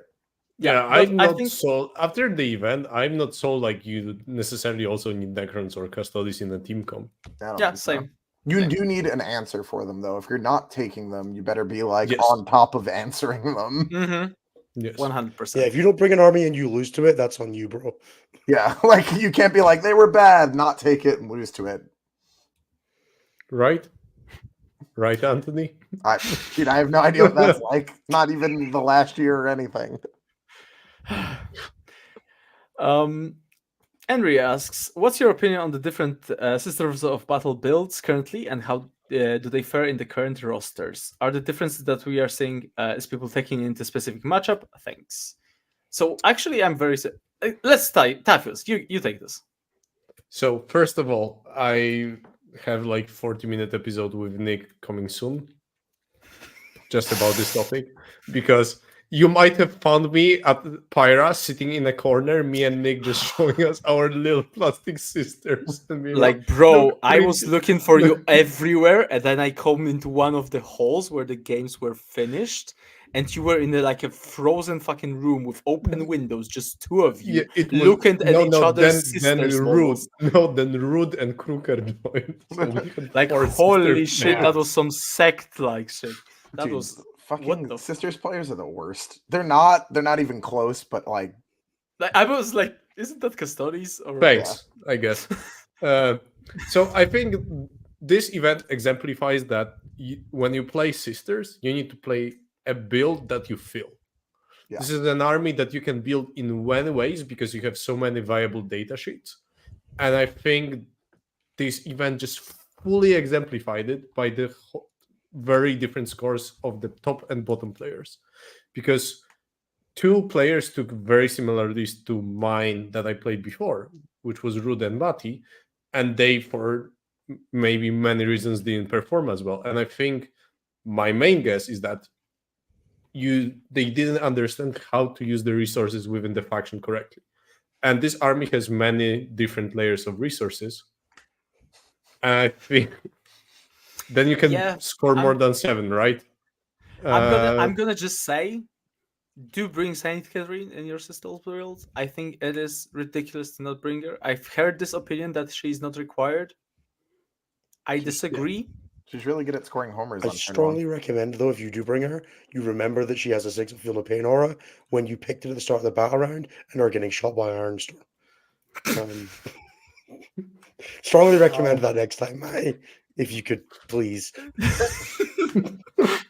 Yeah, so Awesome. to finish this up, I think you can build as many versions of the army that will perform well as long as you build it up to your playstyle preference. And you can see it, me playing differently, Kruger playing differently, Nick playing differently, and also in the US you have Jeff Kologner playing absolutely different sisters list, and all of those lists work. So I think this is just up to your preference what you play, as long as you know your good and bad matchups, because in teams you can also tailor that faction to, for example, never play fucking Necrons, and that's also fine. Mm-hmm. Very fair, very fair. Josh asks us, in a meta with lots of drawish matchups, is there any secret sauce to pushing 20s? Which factions have the best capacity to push differentials? I think we discussed the functions. Yep. I think legitimately one thing I would add, I think you need a player that is good at pushing differentials. I think that's a legitimate skill. Like, you need a Liam in your team. You need a Duda. You need someone who is, I think, more experienced in the team's format. Or just somebody who just likes to play aggressive stuff. But somebody who's an absolute psychopath and willing to jump on a 75% chance to get a 20-0. Hell yeah. Because from what I've experienced recently, unless you're tabling your opponent third fucking turn and like maybe some units are left in turn 4, you're not scoring a 20. Oh, like, yeah. You need to just go absolute ham. You also need to be comfortable with losing a bunch of your stuff. 2 of those 20s, I finished with like 3 units left. Mm-hmm. So, like, you need a player who's very comfortable with high risk tolerance, I think, on an army that is able to do that. So, yeah. Or somebody who can kill a Warden squad with 3 PPCs in the drone. Or that, yes. All right, moving us on. Derek asks, is it a healthy sign that there's more drawish matches than blowout matches for team floating around these days? It's a sign of a healthy meta, I think. Legitimately. I think things are healthier. I think that there's a bunch of shit that's like super coin flip, but there's enough stuff that like counters them via coin flip that you can avoid it. But there is definitely a lot of just like no sell, don't bother matchups that exist. But it's just people have gotten really good at scoring, and it makes it really hard to stop them. I mean, like, do you view it as healthy that Homers lets you start the game with basically 25 if you're painted? I think Homers. If only your opponents knew that, Anthony. Like, legit. What'd you say? If only your opponents knew Anthony. Dude, all of them are tactical. These absolute mad lads. I think homers, being what they are currently, they are kind of cancer. I can absolutely agree with that. Like, I think Just it's fine, but like, I understand why other people might not. But and I I think also think it's fine. I think it is one of the reason the why game's the held like together. exactly. Yeah, yeah. I think it's one of the like pillars that holds us together as Yeah, a it's like as a it's like community. it's like It's doing so Homers much and work. Rapid Ingress just keeping the game together with like duct tape and And fucking loan up, baby. And yeah, the loan loan. up. You could argue each of those is kind of bad game mechanic, but it kind of works together in a sense that it makes the game more Joe-ish. They're all bad game mechanics, but none of them are worse than a tank commander. So That's true. Oh no, Taos is right. Joker did take fixed. He was the only one. Fair, very fair. Upon reflection, what mistakes did each of your teams make in the lead up or during the event, and how you're going to avoid making those mistakes again? That's a question from Sam. I can start. I think is what I've discussed previously. The amount of testing doesn't much matter if they are not quality tests. I think it's very easy, and it's a big trap that you need to avoid in any preparation to an event. That you might find yourself being stuck in this kind of in your bubble, in your enclosed space, in your own meta, on your perception of what's good and what's not, and develop your lists slash estimations slash play style just without realizing what's out there. And I think our team particularly fell into that trap. I think one of the reasons was, for example, the Custodes builds, because the boys just did like complete fucking swerve, fuck the wardens, just take the Alaris. Alaris Terminators, just push ham into everybody, and then turns out that doesn't dwell into MSU, which was everywhere at the event. Like, holy shit, the amount of MSU at this event was crazy, and that didn't really work out in this sense, right? So then that assumption led to another assumption, led to like Drukhari developing lists that counter fucking Terminators and shit, and you're like, I mean, happens. So yeah, that's a big takeaway. Is try to at least look at, I don't know, different events, try to play with somebody different. Of course, in a sense, like we are preparing national teams, so and before the event especially, it's going to be incredibly difficult to get any fucking sense of information because everybody will just fucking close down and go silent for 2 months or whatever. But if you are developing for like a 5-minute event, international event, something like Alpine, let's say, you should try to at least look at international events, not just what you have in your own country, let's say. I think that's the takeaway for me. No. Any other mistakes, or you're just absolutely I think that just like anytime you look at getting away from like something consistent to play something that's like experimental, like it's fine for Pyra, right? Because that's like kind of the idea. But you should really, really be like, I don't know. Like, just be skeptical is like, I guess what I would lead with, right? Like experimental things can be good, but they need to prove themselves out of the experimental phase. Sure. yeah, you're not that much smarter by yourself than the collective of everybody else playing Warhammer that you found the unique thing all the time. Sometimes you are, but not always. And you Yeah. have to challenge the always. Agreed. Kels asks, you said Tau is good versus Krons in teams. What kind of lists do you like? What's the Tau versus this matchup look like? I don't think Tao's very good, like in general. Giving That's up kind 20 of, will bring it down is a pain in the ass. it I just sure think- is. But just think- I can tell you, like, Death Guard does this as well. Every single list, I think. Yeah, but does Death Guard actually give it up? I feel like you sneeze on Tau and get 20 for Bring It Down. I think back when I would have told you, like, play the Crisis props, I think they are completely dead. I think you don't need them. I think they are kind of a bait right now. I think just the commanders. I think the legitimately, the French list that the Frenchman brought to the Pyra is a nice place to start. I think it was very nicely made with a lot of trash units, things that slow your opponents down before the Kawion actually activates. Yeah. Riptides are still ridiculously tough to shift. Like, saying Riptides give up, bring it down is almost a fucking joke. If you kill 3 Riptides in the game, that's an achievement. You aren't winning that game anyway if someone does that to you. Exactly. So I think that list is genuinely very nice. Like, it has layers of stuff that can keep you safe for a while. It has kind of offense that and OC2 with breachers to take objectives, and the solid base fire base with Riptides behind them, and like commanders to pick up stuff. I like that list very much. So I think there's play. I still don't think they are easy or like an auto pick into an 8 for sure. They are a tech Kisto's choice. matchup does not seem very good. Not actually. I think to play that matchup, I think you need to tech into them with the crisis, and I think that kind of dumpsters other things you might come up against. So you don't really want to do that. Why do we think Returning is not great? Because he's impossible to move on WTC boards and really expensive and just doesn't really do that much for the points, but mostly that he's impossible to move. I doesn't think deal that much damage, and I think the aura of ignoring modifiers is overhyped. It's like good, but it's I think it's crazy.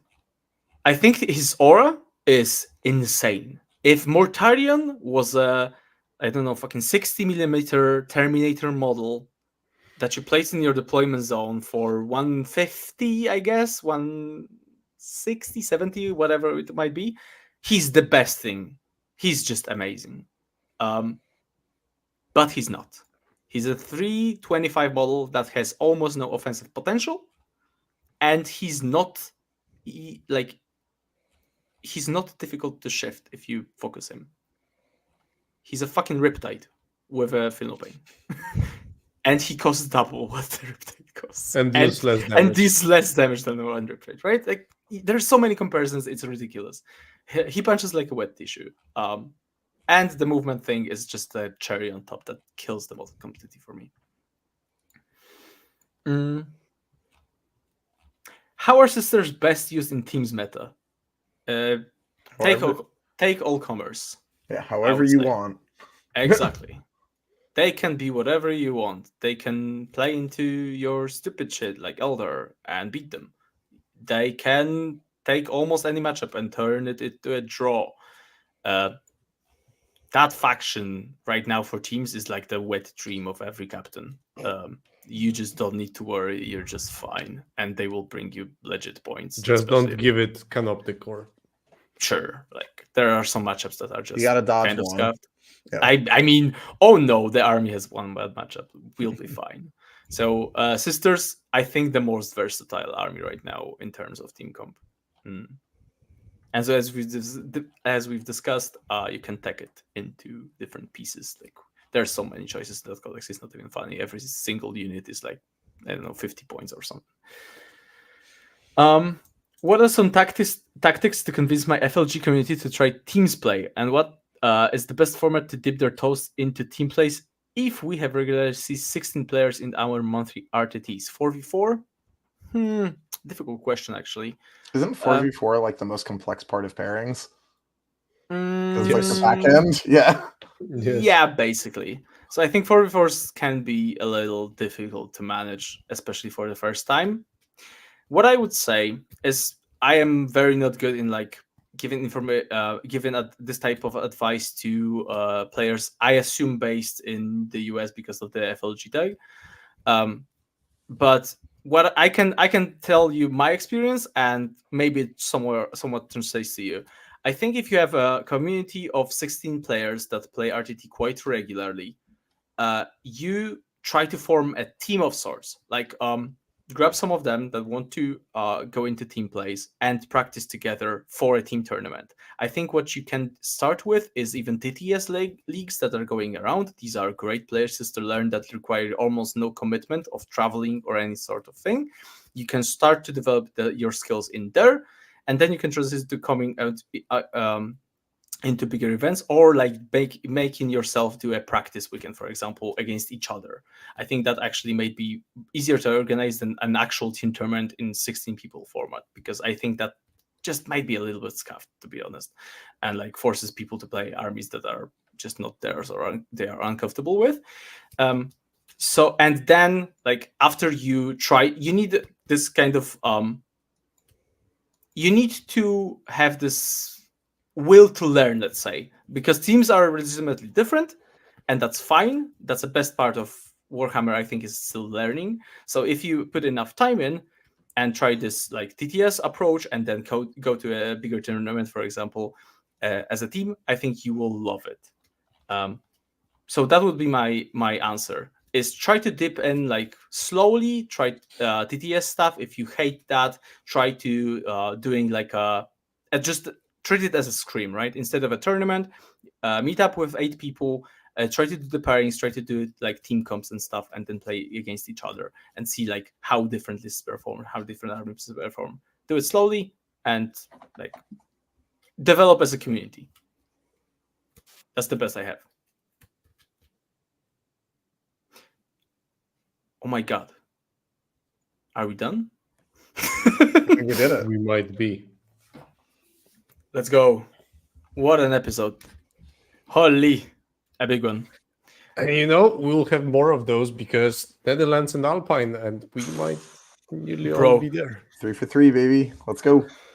Anthony, when are you getting the European passport and like the an actual location? Because at this point, is it even fucking worth leaving? Like, the I don't Europe? understand why Anthony doesn't have electronic SIM for Europe that he Look, just refills for like 5 zloty every time he flies over. because my card doesn't have, my phone doesn't have a SIM in it, dude. Remember No electronic SIM. You can get another one. Ugh. And you Oh no, pay he's $1, right. That's the worst feeling. and you'd pay $1 for a week Yeah, of probably. unlimited cell phone shit. Just get Danny to adopt you, man. It'll be fine. You can just move here. Exactly. Can't be that hard. I think I can You're get here Brian to every adopt 3 me. weeks, bro. Dude, That's- it's so wild. I didn't realize it was that often until someone pointed it out. I was like, they're like a month apart. What do you mean? And then Typhus was like, no, dude, I'll see you in 3 weeks. bro. And I was like, fuck. You were leaving my flat, and I was like, "See you in 3 weeks, babe." Yeah. Less than in 3 weeks. so. Yeah. It was like 2.5 or something. It was, yeah. Yep. So we've got ETC coming up. Then we've got Alpine with all the boys. It's gonna be a lot of talk Oh, yeah. about That's the talks about lads. teams. The lads, the team. Yeah. That is truly the case. Very And excited. For I all might of them. bring more than 40 points for once. So Dude, I think you'll bring more than 40 from the first 3 this year. I have faith. I am not willing to make I those, do not. those assumptions, bro. I'm sorry. I'll play the draw matches this year. It'll be fine. No, we can't have draw Innis, dude. That's the worst version. That is true. That's not happening. how did it work for Scotland?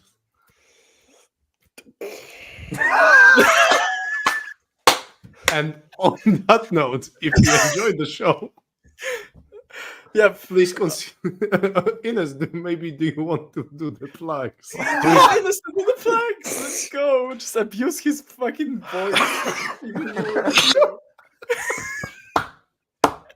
Human is dying. Snapchat is a wonderful network that comprises a whole bunch of things. You can check out the other shows on the network. The main show at 11 p.m. 11 p.m. GMT every Tuesday. That's 6 p.m. Eastern. Various other times across the globe. We have all kinds of coverage on the meta, the stats, the general shit talking banter that goes with all of that. You can also check out Table Comers, which is our other weekly show, which is on Tuesdays at an indeterminate time. It seems to be bouncing around a little bit at the moment. That's a show all about people playing Warhammer and going to tournaments while they are on the Team USA roller coaster, I think is the technical term. We've also got XM1, which is on hiatus, and there's End of the Matrix, which is this wonderful show, which is whenever they can be bothered, I think is the technical term. Every 2 weeks is usually when we do it. Every 2 weeks on We a try. day.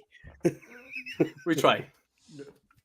You can, So- if you want to support the show, you can check out patreon.com/statcheck. $5 a month gets you access to our Discord community. You can join things like the Vibe Check League, see Miniature Opportunity Golf, now sponsored. If you want to see an explanation for any of those, check out Patreon. You can also join our brand new $15 tier, where Anthony will personally high five you at any tournament that you go to, where he is also there, and Typhus and Pumba will offer you a gentle kiss on the cheek. Typhus, I don't know if you know that that's the thing you do now, but Pumba I Vol love told that you. Pumba didn't specify what cheek he meant. That's Why That's- would you have to? You can check out the various merch sponsors that we have. You can check out red-dragon.ca for stuff, buying models, tape measures, all that crap, Magic My Gathering cards, anything you want. If you're a Patreon member, you'll get a discount code there. You can check out Will and Utani. Use code StatCheck5 for 5% off there, as well as giving us a small kickback. If you're looking for terrain, especially if you're based in Europe, you can get the stuff that we use at WTC even. And you can check out Saltar Games on Etsy. You can use code StatCheck15, I think, for 15% off on measuring gauges, objective marker, like little token stuff, all that good stuff. Lastly, you can check out stat-check.com/coaching if you'd like to hear from either myself, Typhus, or Jeremy on helping you improve at your 40K in any way, shape, or form. Get in touch with us. We would love to help you out. Whether you've got an upcoming team event, you just want to learn how sisters work, or you want to learn why Mortarian sucks, we're always happy to give you a hand. Please do check out all of those places. Links are in the description. Thank you so much, everybody, for being with us for End of the Matrix. Pumba and Typhus, this is your show. Please close us up. Holy Bye. shit! You need to, by the way, cut that, and we will use that every single time now. yeah. That's I will. amazing. I will. Thank you for I'll that, make Ines, it a video. and see you at the next. Did you one. actually have note? No. He's just that good. Just Bye-bye. originally. Fucking damn. If you were as good at Warhammer, or at least Scotland were.